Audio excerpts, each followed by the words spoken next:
A gente vai dar sequência à parte de modelagem de sistemas dinâmicos no domínio da frequência. Na aula anterior a gente viu circuitos elétricos, sistemas elétricos, e agora a gente vai trabalhar com sistemas mecânicos, né?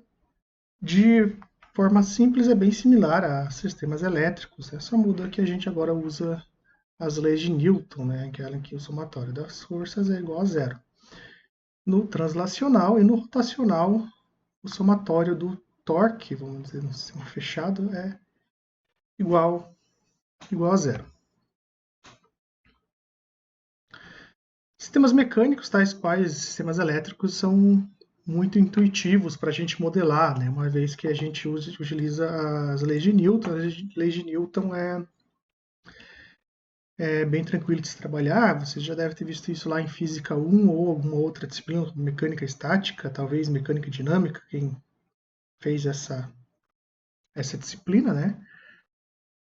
Tal qual um sistema elétrico, o sistema mecânico ele vai ter elementos que armazenam energia, e um elemento que dissipa energia, no caso a massa, mola e amortecedor. Do ponto de vista de armazenar energia, a gente tem a inércia, tá, e a rigidez do elemento. No caso, a inércia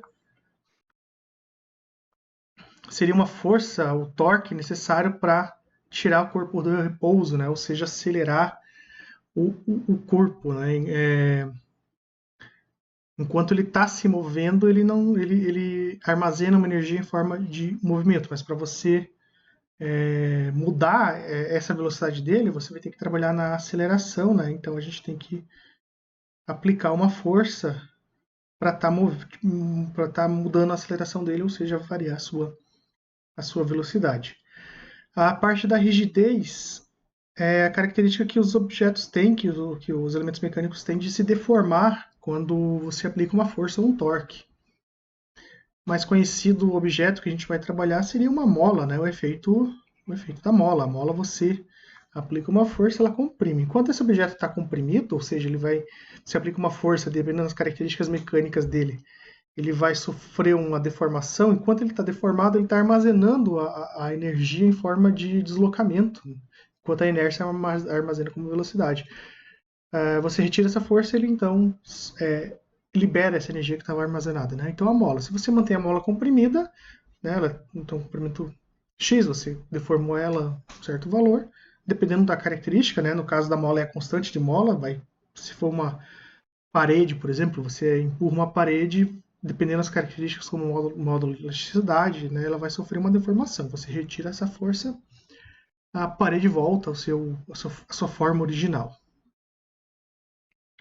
E a parte de dissipação de energia, né, movimento, quando tem um movimento, alguma variação de movimento, alguma variação de velocidade, ele causa a dissipação da energia. Isso aqui a gente utiliza um amortecedor para estar simbolizando, né, meios, elementos que dissipam energia em sistemas mecânicos, como nos elétricos a gente utilizava o resistor, que é o elemento que dissipava energia. Né? Então, o amortecedor de um carro, por exemplo, né, vai dissipar aquele... você passa num buraco com o carro, tem ali um certo deslocamento da roda, então aquela energia causada por esse deslocamento é dissipada no amortecedor, né, e não é passado para a carroceria. Então são basicamente 3 elementos mecânicos que a gente trabalha. Tal qual no elétrico, o capacitor, resistor e indutor, aqui é massa, mola, amortecedor. Um elemento de inércia, um elemento de rigidez, um elemento de dissipação de energia. Então são esses os 3 elementos básicos, né? A gente já discutiu essa parte aqui no slide anterior. Né? Vamos passar então direto para elementos de inércia. Elementos de inércias, eles possuem uma massa m, no caso de sistemas translacionais, ou sistemas rotacionais, a gente está mais interessado no momento de inércia, para você fazer, por exemplo, acoplar um disco muito grande na ponta do eixo do motor, né? Por o motor tirar esse disco da inércia, acaba precisando de uma energia grande, né? Por isso que os motores elétricos tem uma certa restrição quanto à partida com carga, né? Vai depender muito do momento de inércia que está ali sendo acoplado. A massa, né, para você tirar uma massa da inércia, do repouso, você precisa aplicar uma certa força. E aquelas afirmações que a gente vê lá na física tradicional, como por exemplo, uma massa, um elemento em movimento vai continuar se movendo até que não tenha nada contrário a ele, né? Isso também é verdade para o momento de inércia. Se você tem um disco, de novo, disco acoplado no motor, esse motor já está girando. Quando você desligar o motor, ele vai continuar girando por um bom tempo, né? Mas então, qual que seria a força contrária? Seria o próprio atrito do rolamento do motor que vai fazer com que se dissipe essa energia que estava armazenada nesse momento de inércia, por assim dizer. Né? Como que a gente calcula a massa, né? É simples, você utiliza uma balança, né? Já para momento de inércia, não, depende muito da geometria desse material, né? E lá na física 1, se eu não me engano, é visto um pouco sobre momento de inércia. E tinha uma equaçãozinha lá bonitinha, né? J integral do R quadrado vezes o derivada integral em função da massa, né? dm é uma massa incremental, um diferencial de massa, R é a distância até o eixo, né? Então não depende só da massa desse objeto, depende muito da geometria dele. Então, como eu dei um exemplo, um disco com um raio muito longo, né, é um momento de inércia alto quando você vai tentar girar essa peça, né? Algumas formas geométricas são tabeladas, são conhecidas, né, bem tranquilo. Até se você for, acho que, se não me engano, aqueles apêndices dos livros de física vai ter um momento de inércia para vários objetos. Então, como por exemplo, um disco cilíndrico de raio R tem esse momento de inércia, 1 meio mr quadrado. Então ele vai depender da massa, né? Mas ele depende muito mais do raio, né? Um disco, você pode manter na mesma massa. Imagine que é um disco de vários tamanhos, né? Se a massa for igual, quanto maior o diâmetro desse disco, mais momento de inércia você vai ter, mais difícil vai ser colocar esse objeto em movimento. Elementos de rigidez, ele segue a famosa lei de Hooke, né? Então, um elemento, esse aqui a gente comentou no outro slide, né? Elemento mecânico, uma mola, por exemplo, você aplica uma força, ela sofre uma compressão, né? Então, aqui nesse desenho, por exemplo, você aplica uma força nessa direção, né? Vai ter um deslocamento dessa mola K nessa direção X de T. O quanto de força, né, que fica armazenado nessa mola, ela segue aquela famosa lei de Hooke, né? A força armazenada numa mola, ela é dada pela constante da mola K vezes o quanto ela deslocou. Então, uma mola mais rígida, ou seja, com um K maior, consegue armazenar mais energia se movendo pouco, né? Entretanto, para você fazer ela deformar é mais difícil.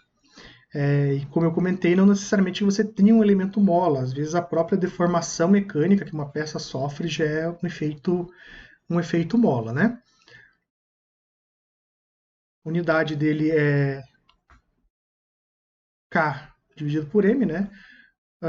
Deixa eu passar então para o próximo slide. Continuando com o elemento de rigidez, se você tem forças em diferentes direções, a força total aplicado que esse elemento vai armazenar, aplicado nesse elemento, né, é proporcional a um ΔX, né, uma diferença de distância. Então, se x1 moveu 10 e x2 moveu 5, né, o ΔX aqui vai ser 5.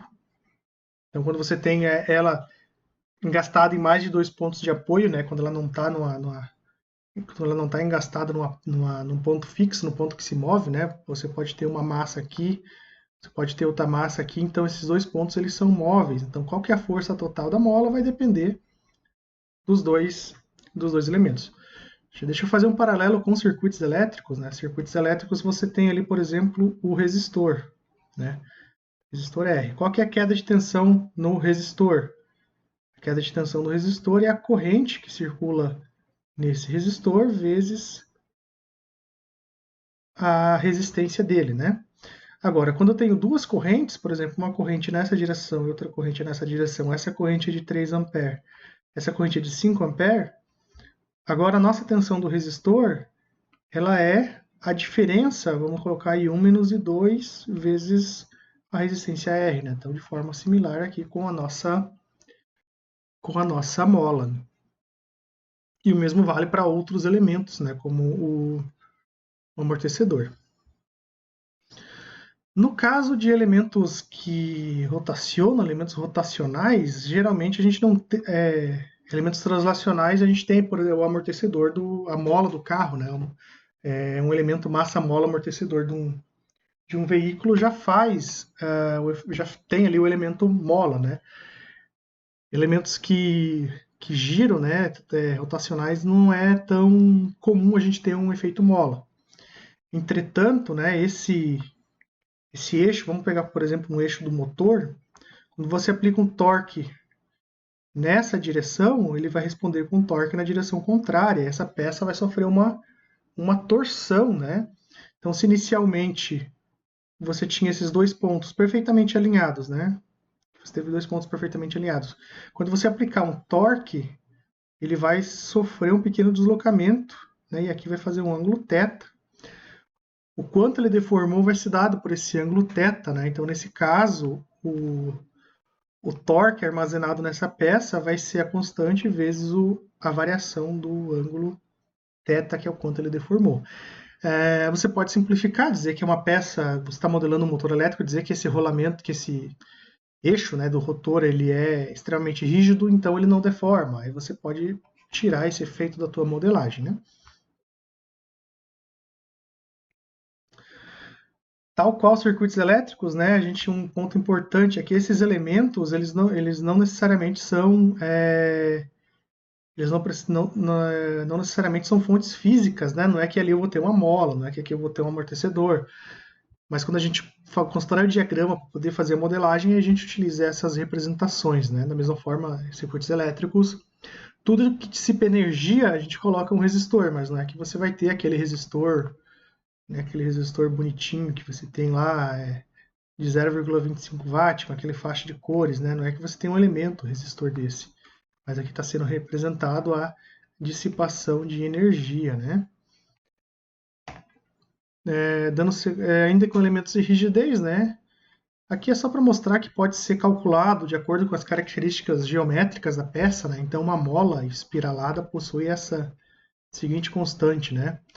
G, módulo de cisalhamento da elasticidade, N, o número de bobinas, R, o raio da bobina, D, o diâmetro do fio. Então, o módulo de cisalhamento da elasticidade, módulo de elasticidade, né? Geralmente ele é representado por E também, né? É o quanto essa peça deforma. Então, você tem um corpo rígido, você aplica uma força, está relacionado com quanto que ele vai deformar. Número de bobinas, quanto mais volta você der, né, mais você vai mais você vai armazenar energia. E aí o diâmetro do fio, né, se for um fio muito fino, um fio muito grosso, vai sofrer mais ou menos deformação, né? E também o raio dessa bobina R, se você faz uma bobina mais aberta, ou se você faz uma mais fechadinha, né, também está relacionado com isso. Então é uma característica mais geométrica e o único parâmetro que vai dizer que material que ele é feito, né, é esse G. Então o ferro tem um valor, o aço tem um valor, o cobre tem outro valor e assim por diante, né? Elementos de fricção os nossos famosos atritos, né? Então, quando o elemento mecânico dissipa energia devido ao atrito, ele pode ser modelado por um amortecedor. Elementos de atrito amortecedor fornecem forças dissipativas de energia quando existe movimento relativo entre dois corpos. Aqui está sendo exemplificado o atrito viscoso, né? A gente tem dois tipos de atrito que vocês viram na física 1, o atrito seco, né, e o atrito viscoso. O seco, ele não é linear, né? Porque você tem o atrito dinâmico e o atrito estático. Então, para você tirar o objeto da inércia, você tem um atrito estático e depois você tem um atrito dinâmico, né? O atrito viscoso, só para dizer que a constante de atrito é a mesma se ele está em repouso, se ele não está em repouso, né? Só para ser ele é linear. Como que a gente calcula então a força dissipar, a força que esse amortecedor então dissipa, né? Que a gente aplica nele, qual é a força aplicada nele? Então, no amortecedor ideal linear, a gente tem o B, que é a constante do amortecedor, e o quanto que ele se desloca, né? Aqui eu já coloquei direto x2 menos x1, só para representar, né, que é um deslocamento total. Colocando de novo aqui só desse lado para simplificar, a força, então, se você aplicar uma força F, como que ele vai responder esse teu atrito, né, esse teu amortecedor? A constante dele, B, vezes a derivada do deslocamento. Isso aqui é interessante, né? A derivada do deslocamento é a velocidade, né? Velocidade t. Quanto mais rápido você tentar mover uma peça com atrito, mais força você precisa para fazer ela mover com uma certa velocidade, né? O porta-mala do carro geralmente tem aquele amortecedor na ponta, né? Então você aperta, ele vai bem devagarzinho subindo, né? Significa que a força não é suficiente para te dar uma velocidade muito grande. E a força que você fez, né, para mover ele, você perdeu, você não armazena. Enquanto que no elemento de inércia, no elemento de rigidez, você armazenou, depois você pode liberar ele no sistema. Aqui não, a força, a energia que você aplicou para fazer ele se mover, você perdeu, né? Se você tentar abrir o porta-mala do carro muito rápido, né, você vai ter que fazer uma força muito grande, você tem que puxar ele muito, muito forte para que ele abra mais rápido, além daquela velocidade que ele costuma subir, né, bem devagar. Tá? Então, são esses três elementos: massa, mola, amortecedor. Do ponto de vista do rotacional, né, não só o translacional, o torque que o atrito possui, quando você aplica um certo torque nele, a força que ele dissipa, né, ela é similar, né? Se o torque é B vezes, vamos colocar aqui, a derivada da velocidade, né? Ou melhor, desculpe.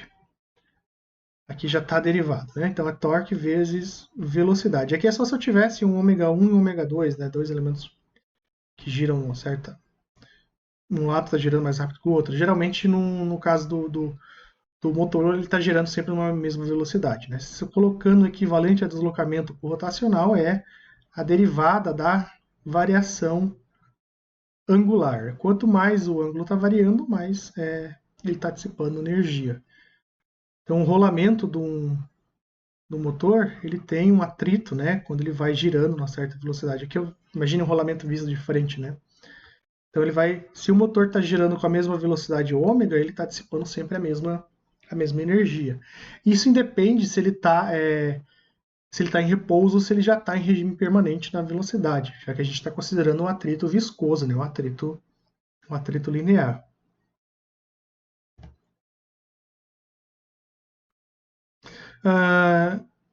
Em relação ainda a elementos de fricção, né, os atritos, tem o atrito seco e o atrito... tem vários tipos de atrito, né? Eu falei do atrito seco, tá? E do viscoso. Pode ter o seco, que é aquele estático e dinâmico, ele pode ser um atrito quadrático, né?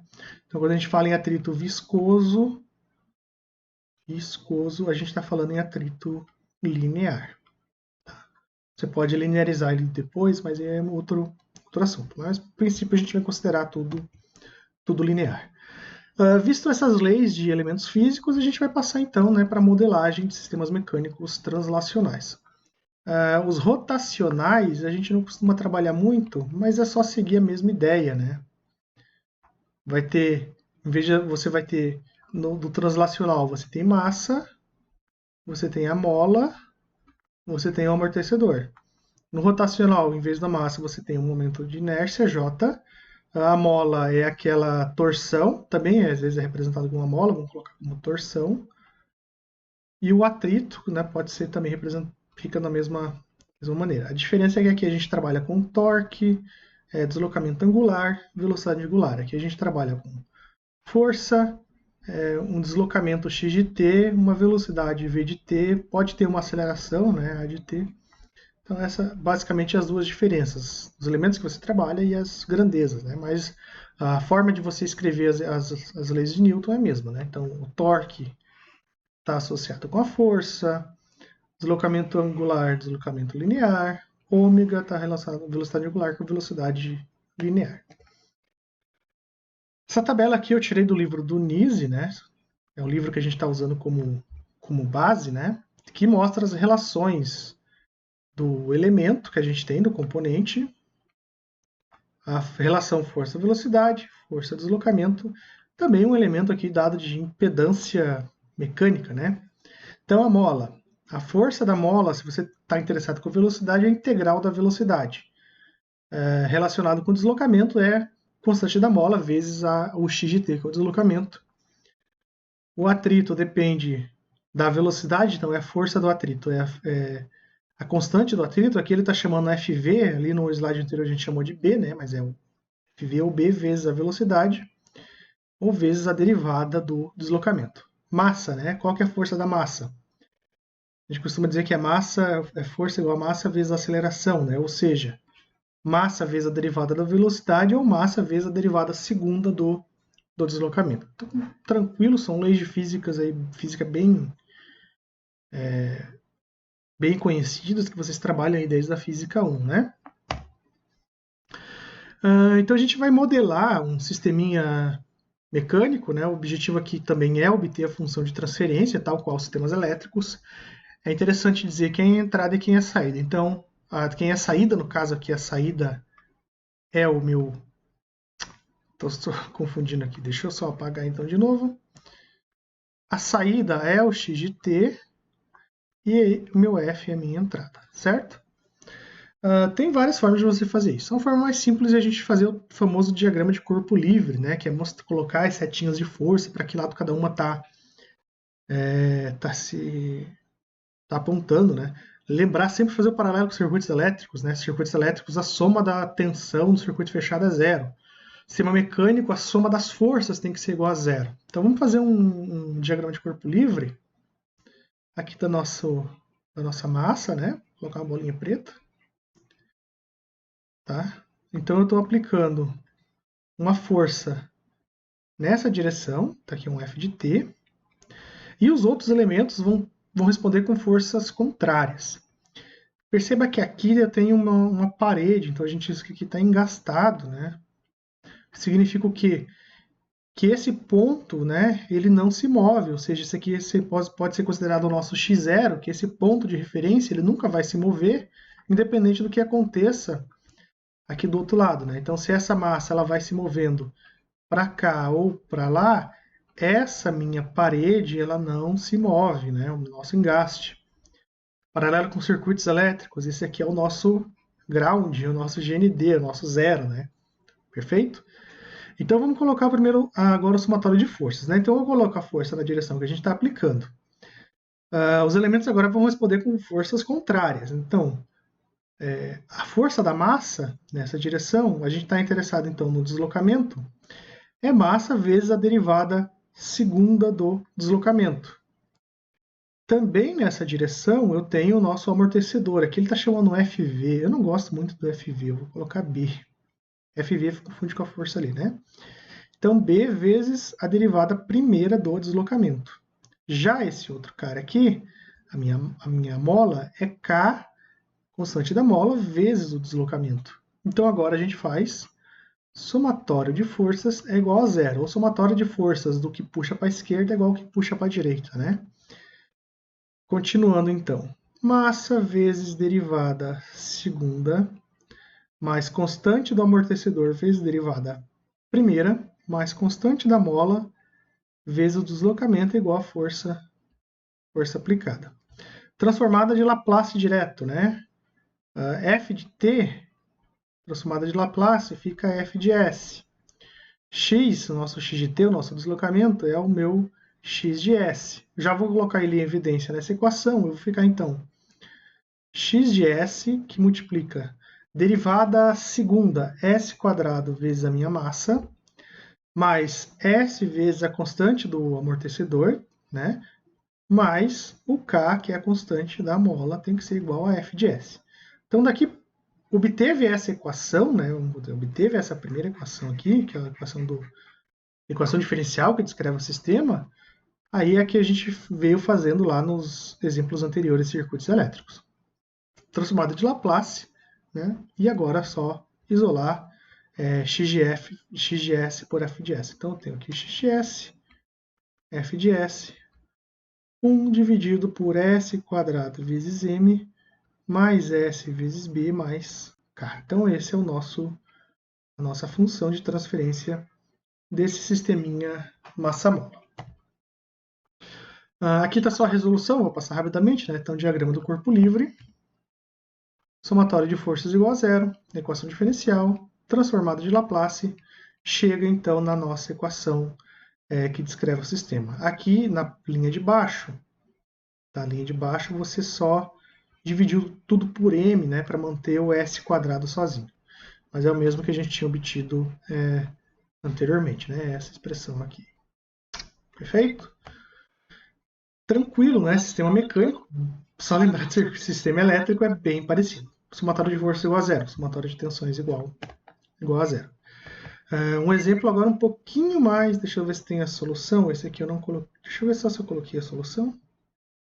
Eu deixo como exercício essa questão para vocês. Depois vocês busquem um outro vídeo que vai ter esses exercícios resolvidos. Qual que é a diferença desse exercício para o anterior, né? A gente tem agora constante de atrito, tá?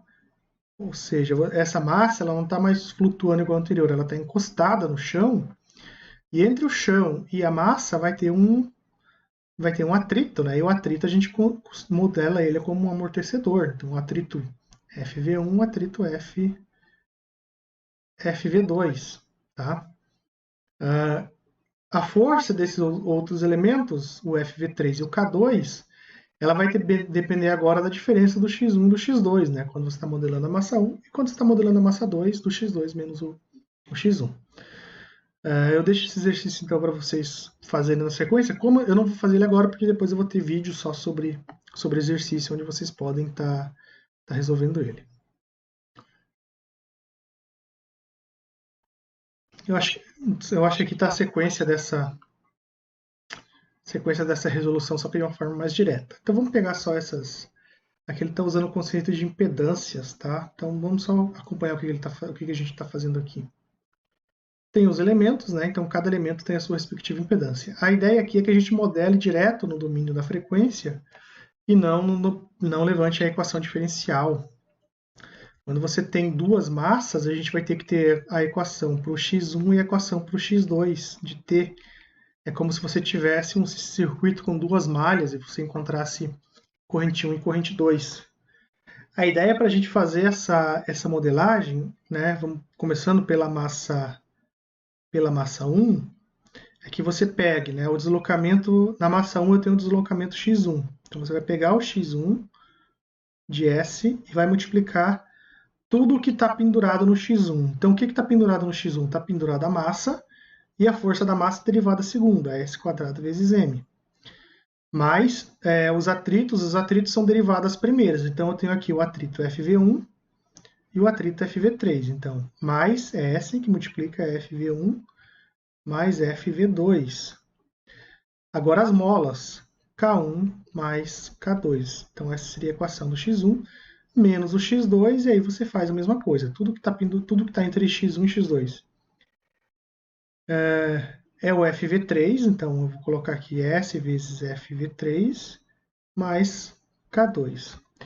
Isso aqui tem que ser igual à força aplicada, já que a força está aqui, né?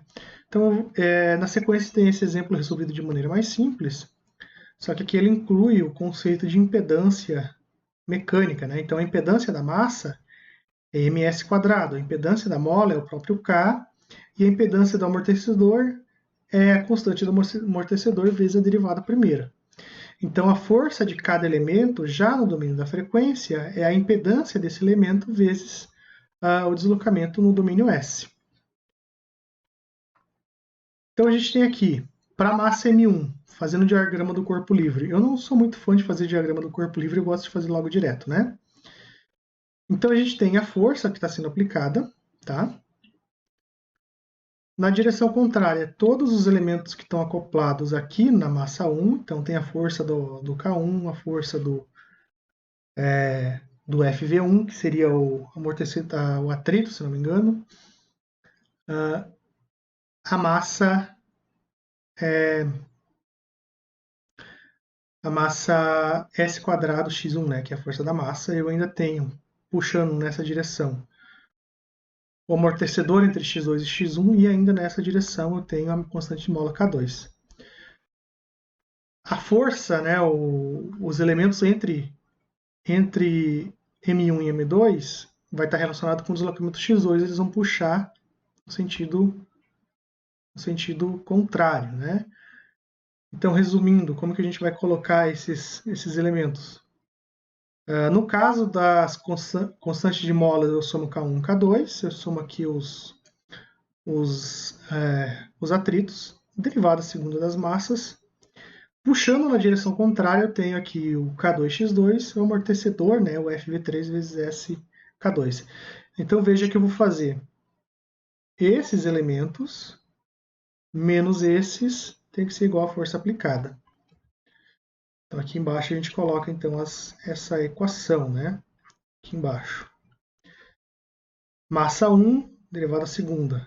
A soma dos dois amortecedores, FV1 e FV3S, K1 e K2, X1, menos FV3S mais K2, X2. Agora eu faço o mesmo agora para massa M2, diagrama de corpo livre dela, né? Todas as forças ali apontando para uma direção. Aqui são os elementos que estão entre a massa 1 e a massa 2. Faço o somatório, então, das forças de cada elemento da massa 2.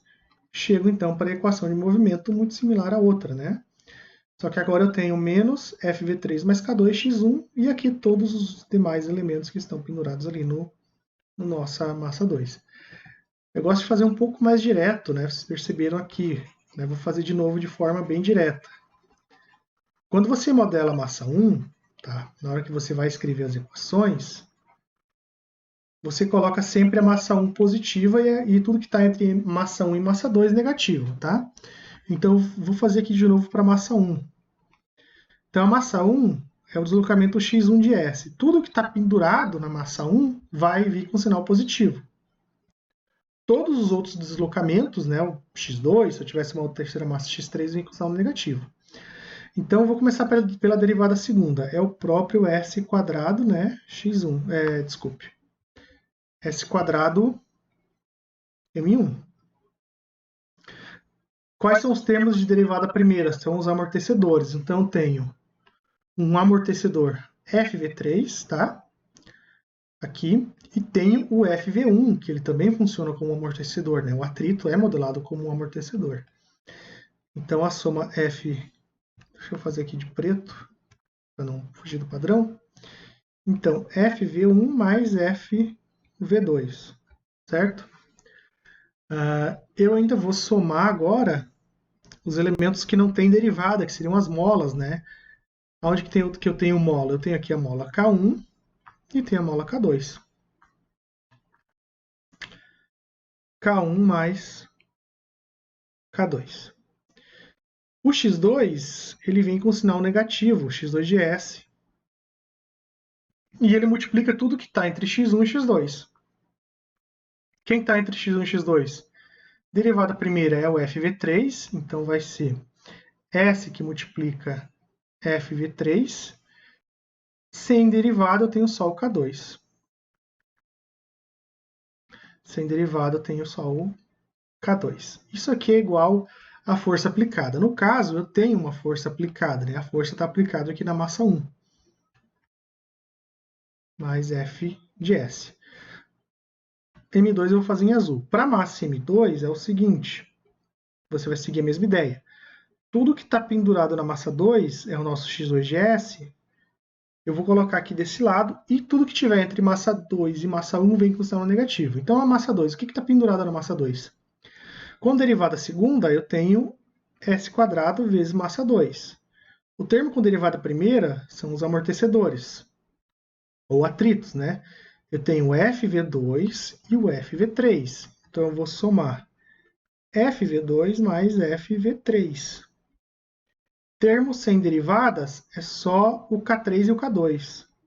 K3 mais K2. Eu tenho duas molas, né, penduradas aqui na minha massa M2. Eu tenho essa mola e tenho essa mola. Tá? Menos agora o que está entre x1 e x2. Quem está entre x1 e x2? Derivada primeira é o S FV3 mais K2. igual a zero. Por que igual a zero? Eu não tenho força aplicada aqui na massa M2, eu só tenho força aplicada aqui na massa M1.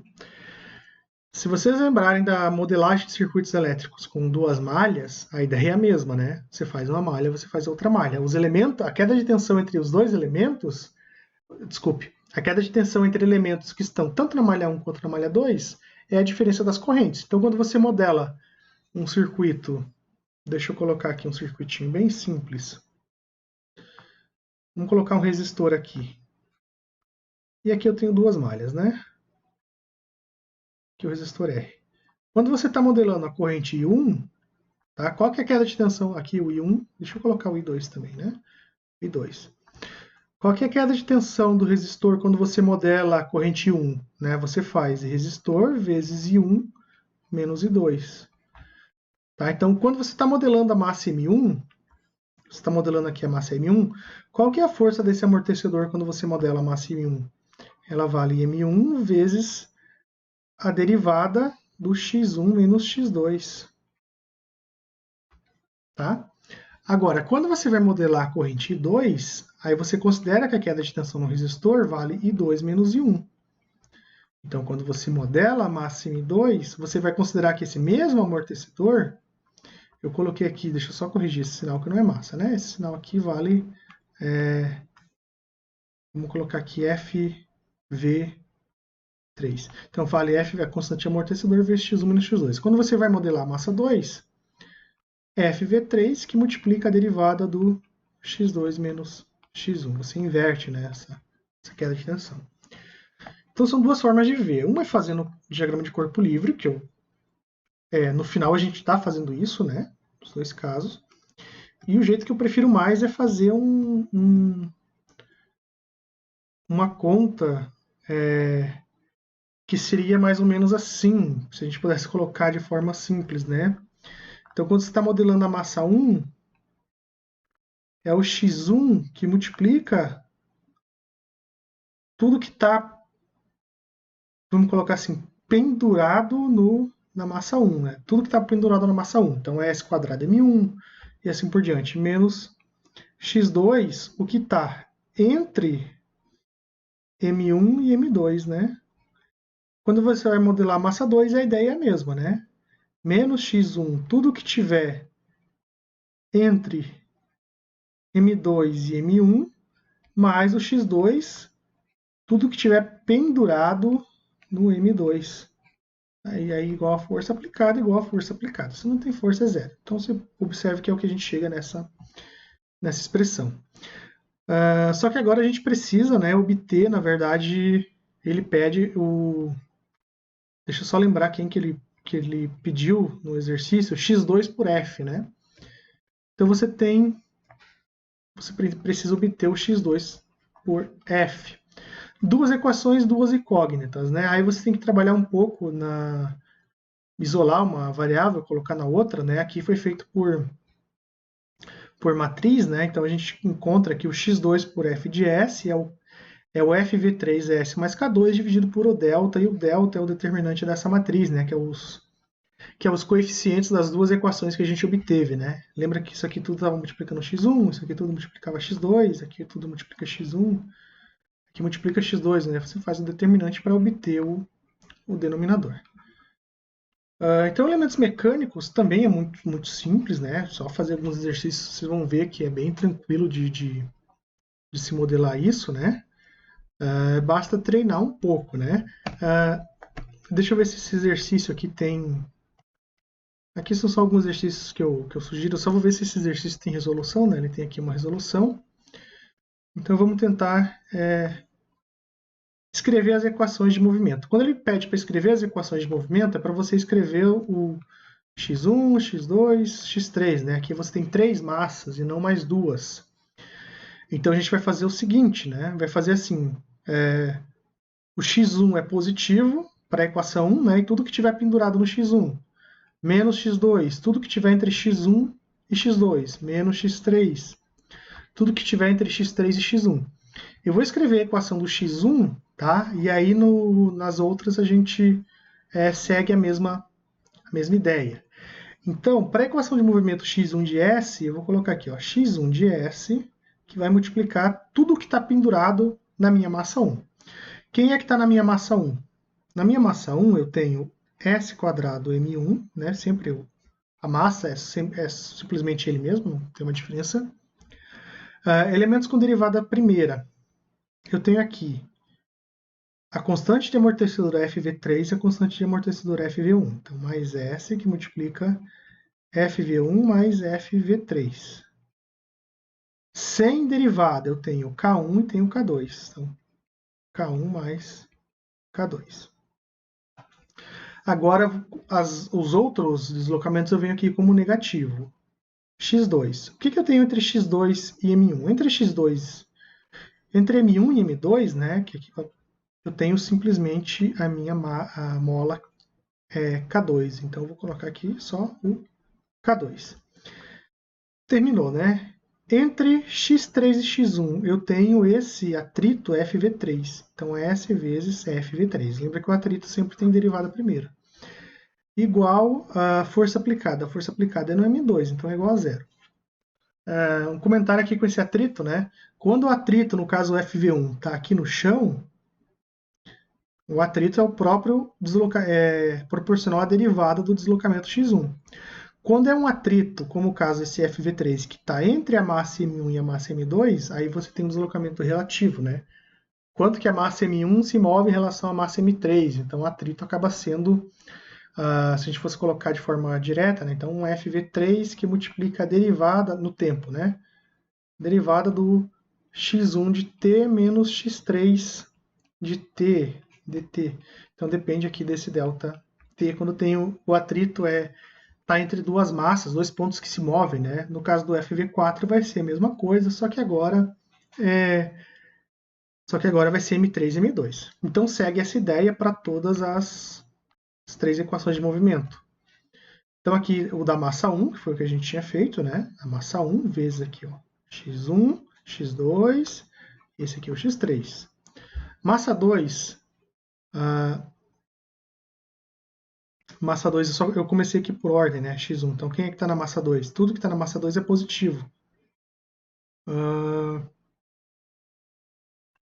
Acho que aqui está sobrando alguma coisa. Esse K2 aqui está repetido, né? Ele vai aparecer ali, então o K2 cai fora. Então, x2, tudo que está pendurado no x2 é a massa, é os dois amortecedores, ó, o FV2 e o FV4. Deixa eu voltar um aqui, ó. Então, eu vou apagar aqui que a gente está equacionando a massa 2. Massa 2 é o FV2, que é esse atrito, o FV4, que é esse atrito, então derivada primeira. E aí as duas molas K1 e K2. K2, na verdade é só o K2, esse K1, esse aqui está sobrando, né? Esse K1 aqui está sobrando. Esse K1 aqui está sobrando, então só o K2. Eu acho que eu copiei e colei da linha de baixo e acabei não trocando os valores. Tudo que está entre x2 e x1 vem aqui com o sinal negativo, né? Então tudo que está entre eles é só o K2. Tudo que está entre x3 e x2 é o FV4 derivada primeira. Repete o mesmo processo para a massa 3. Esse aqui é um outro exercício. É só a ideia mesma. Aqui, só que aqui você tem uma massa, né? Por fora, faz um U, né? Essa massa, com massa de 1 kg.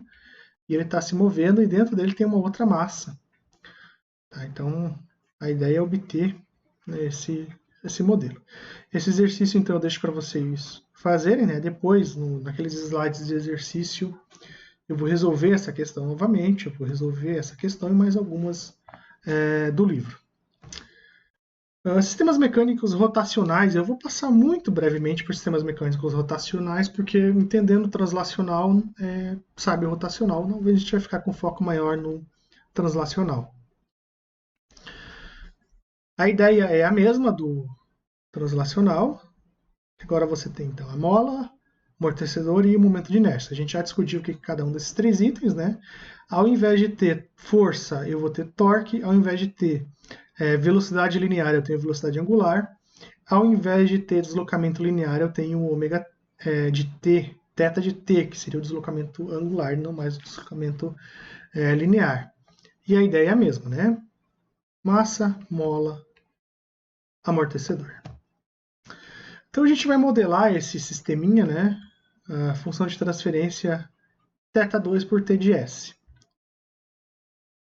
Esse sistema translacional, aqui está colocado um esquemático dele, como que a gente transporta desse esquemático por um sisteminha funcional que a gente consegue modelar, né? A gente tem aqui então um rotor, né? Imagine que são é um motor acoplado em alguma peça mecânica que você quer fazer girar de forma simplificada, e esse torque que está sendo aplicado do lado esquerdo aqui da peça é o motor que fornece, então é alguma força externa que vai tá fornecendo. Geralmente essa peça, quando tem um efeito de torção, né, a gente está considerando aqui o caos, a gente está considerando que essa peça, você aplica um torque numa direção, os outros elementos respondem com torque no sentido contrário, então ela acaba torcendo, né, por isso que eu consigo colocar o modelo K. Então a gente acaba dividindo essa peça, pode ser no meio, pode ser um pouco mais para lá. Se for exatamente no meio, você vai ter dois momentos de inércia iguais, né? Caso contrário, você vai ter que fazer esse cálculo. Mas a gente vai estar considerando, então, né, que vai ter então, uma torção, e quando tem a torção, você divide um momento de inércia para um lado, um momento de inércia para o outro. Entre os dois, né, o efeito mola. O rolamento, né, o mancal aqui do mancal é onde você coloca o rolamento, no caso, o rolamento do lado esquerdo vai ter um constante de atrito D1, tá? E do outro lado a constante de atrito D2. Então a gente coloca aqui engastado o atrito D1, aqui engastado o atrito D2. Momento de inércia J1, momento de inércia J2, os dois estão separados então por uma constante de mola, né, K, que é uma constante de torção, ele vai sofrer uma torção. Se ele sofre uma torção, né, você tem uma diferença angular entre θ1 e θ2. Agora é só você fazer então a equação, né, de movimento dessa peça. No caso, então, da massa mola, você modelava cada M1 e M2, você colocava um deslocamento diferente, aqui cada momento de inércia vai ter um deslocamento angular diferente. Então, como que ficaria essa equação diferencial no caso do momento de inércia J1? Vou colocar como equação diferencial primeiro.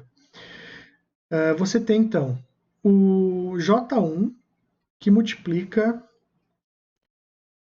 a derivada segunda do θ1, né, já que ele está em relação de momento de inércia, né, se a gente voltasse nessa tabela, vocês vão ver que é derivada segunda, a relação de torque para deslocamento angular, mais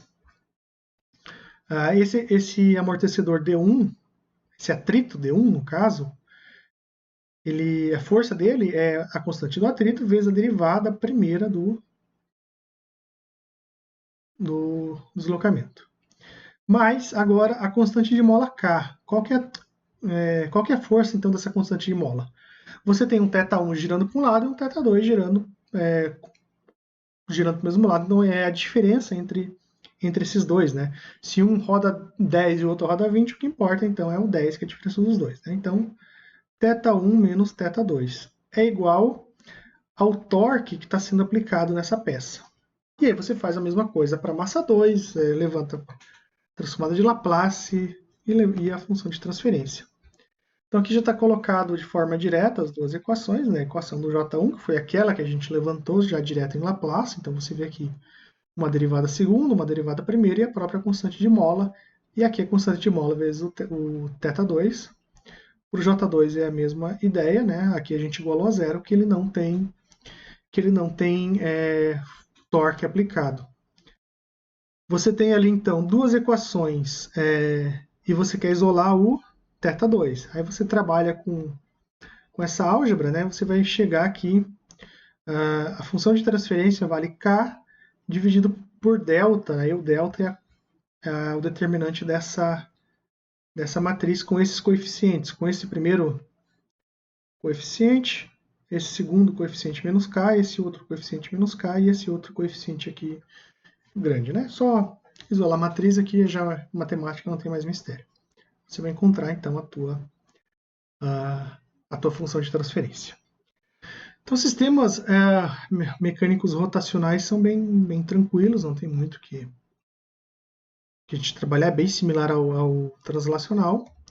E o translacional é só seguir as leis de Newton, que não tem nenhum mistério. Levantar a equação diferencial é simples, aí você aplica a transformada de Laplace. Pode ser um pouco chato, porque vai envolver ali cada massa, um movimento, ainda tem uma derivada segunda, mas é só treinar um pouco a álgebra que não tem tanta dificuldade. Então é bem similar também a sistemas elétricos. Então, na sequência, a gente vai trabalhar com não linearidades e linearização e fecha esse capítulo que seria da modelagem no domínio da frequência e depois a gente vê modelagem no domínio do tempo. Obrigado a todos, então, e até o próximo vídeo.